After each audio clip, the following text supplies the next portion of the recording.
அஸ்ஸலாமு அலைக்கும். இன்னைக்கு நான் வந்து என்ன செய்ய போகிறேன் அப்படின்னு பார்த்தீங்கன்னா, பாசிப்பயிறு கடையில் தாங்க செய்ய போகிறேன். அது அது எப்படி செய்யுதுன்னு சொல்லிட்டு பார்க்கலாம். ஃபஸ்ட்டு அதுக்கு தேவையான பொருட்கள் வந்து சொல்லிடுறேன். நான் வந்து ஒரு சின்ன வெங்காயம் வந்து ஒரு 8 சின்ன வெங்காயம் எடுத்திருக்கேன். ஒரு 5 பல் பூண்டு எடுத்திருக்கேன். இந்த பூண்டை வந்து பொடியை நறுக்கி வச்சுருக்கேன்.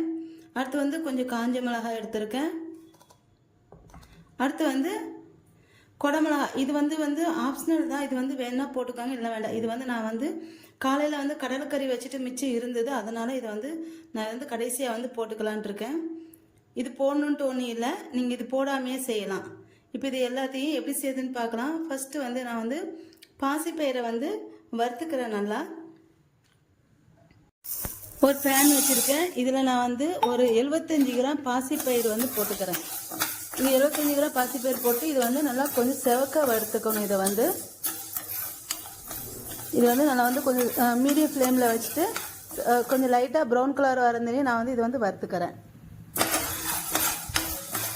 இப்போ இது வந்து வறுத்தாச்சு. இந்த பாருங்கள், இந்த மாதிரி வறுத்துக்கணும். இப்போ இதை வந்து குக்கரில் போட்டு இது நல்லா கழுவிக்கோங்க. வாஷ் பண்ணிவிட்டு அதுக்கப்புறம் கொஞ்சம் மஞ்சத்தூள், 1/4 ஸ்பூன் மஞ்சள் தூள், 1 கப்பு தண்ணி, அது முங்குற அளவு தண்ணி ஊற்றினா போதும். ரொம்ப ஊற்றாதீங்க, இல்லை எல்லாம் வெளில வரும். அதனால் ஒரு 5-6 விசில் நான் வந்து இதை வந்து வச்சிட்றேன்.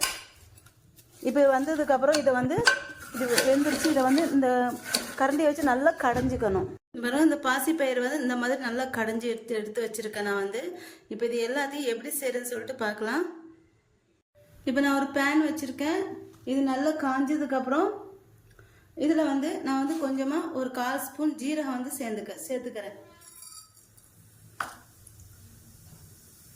அடுத்து வந்து காஞ்ச மிளகா வந்து சேர்த்துக்கிறேன். சேர்த்துட்டு ரெண்டும் நல்லா பொரிஞ்சுக்கணும். இது பொரிஞ்சதுக்கப்புறம் சின்ன வெங்காயம் நறுக்கி வச்சுருக்கோம்னா அதை வந்து சேர்த்துக்கிறேன். அதோடைய பூண்டு வந்து சேர்த்துக்கிறேன்.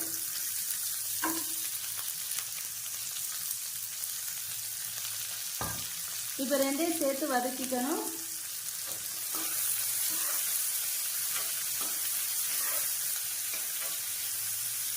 இப்போ வெங்காயம் வந்து கொஞ்சம் நல்லா வதக்கணும். இது வந்து ஒரு தக்காளி, சின்னதாக ஒரு தக்காளியும் சேர்த்துக்கோங்க. நான் இந்த மாதிரி ஒரு தக்காளி வந்து எடுத்திருக்கேன். இதை வந்து பொடியாக நறுக்கிக்கணும். இப்போ இது வந்து நல்லா வதங்கிடுச்சு. இப்போ இதில் நான் வந்து தக்காளி வந்து சேர்த்துக்கிறேன். இது எல்லாத்தையும் சேர்த்து நல்லா வதக்கிக்கணும். இப்போ இதில் தேவையான அளவு உப்பு வந்து சேர்த்துறேன். உப்பு சேர்த்துக்கிறேன்.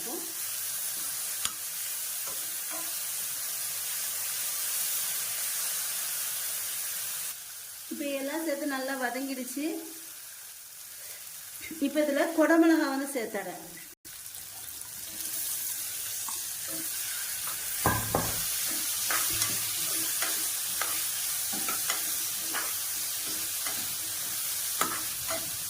இப்போ இதில் 1/4 ஸ்பூன் மிளகாத்தூள் வந்து சேர்த்துக்கிறேன்.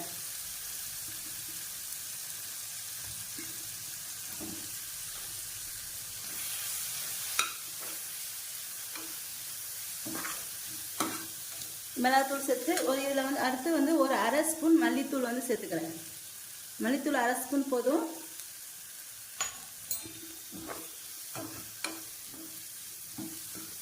சேர்த்துட்டு இப்போ இதில் வந்து ஒரு 1/4 கப் தண்ணி வந்து ஊற்றிக்கிறேன்.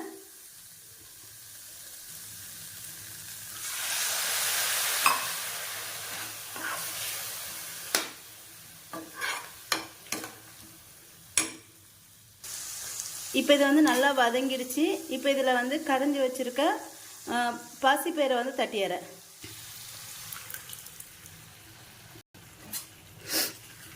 இப்போ இது எல்லாம் சேர்ந்து 1 நிமிஷம் வந்து கொதிக்கணும். இது வந்து நல்லா கொதிச்சிடுச்சு.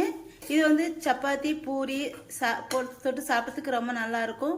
அப்புறமா சாதத்தில் போட்டு பேசி சாப்பிட்றதுக்கு ரொம்ப டேஸ்ட்டாக சூப்பராக இருக்கும். கண்டிப்பாக நீங்களும் ட்ரை பண்ணி பாருங்கள். இப்போ கடைசியாக நான் வந்து மல்லித்தலை தூவியரை இறக்கிடுறேன். அவ்வளோதாங்க, பாசிப்பருப்பு கடையில் வந்து ரெடி ஆயிடுச்சு. என்னோட இந்த வீடியோ உங்களுக்கு பிடிச்சிருந்தா லைக் அண்ட் கமெண்ட் ஷேர் பண்ணிக்கோங்க. என்னோட சேனலை மறக்காமல் சப்ஸ்கிரைப் பண்ணிக்கோங்க.